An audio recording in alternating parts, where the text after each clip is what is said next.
Okay, so I am now ready to add my flap.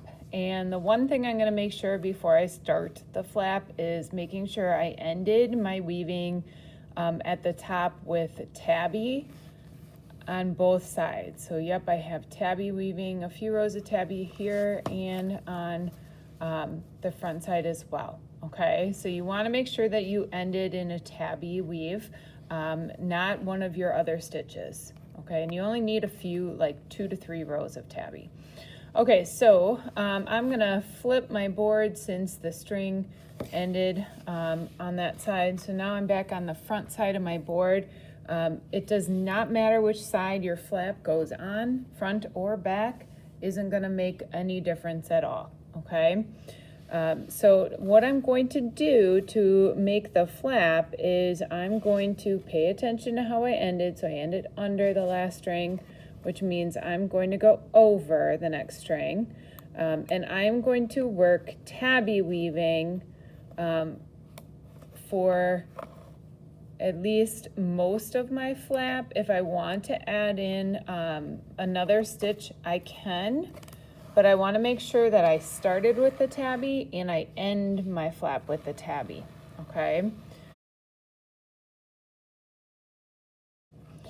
Now, the difference between how we're normally weaving and weaving the flap is that normally at this point I would turn my board. Instead of turning my board, I'm actually going to now turn my needle. And I'm going to work back on the same exact side with the tabby.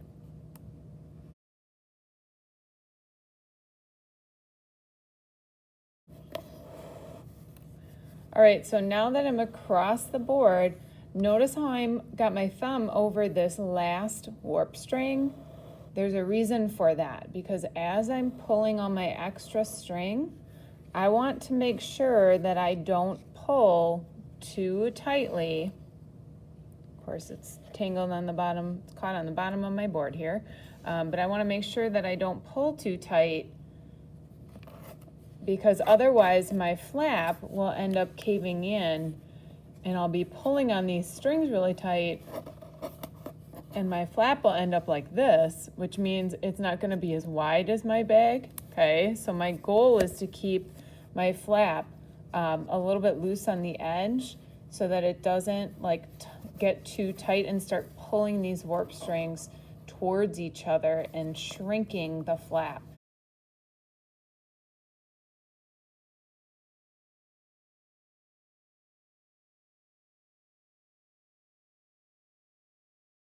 Okay, so I'm gonna go up approximately 2.5 to 3 inches, and you can estimate that somewhere around right here. If I go too short with my flap, it actually won't cover over my bag if I put things inside. Okay, so you wanna have it about 2.5 to 3 inches. I went 3 inches on mine, that covers my phone. That was probably the correct amount. So by the way, if you run out of yarn, you add it just the same way we've done through the whole bag itself with all these knots. Okay, so don't worry about that. You can add yarn as you want. So if you're going to put a different stitch in here, just make sure that you end your flap with the tabby weave again.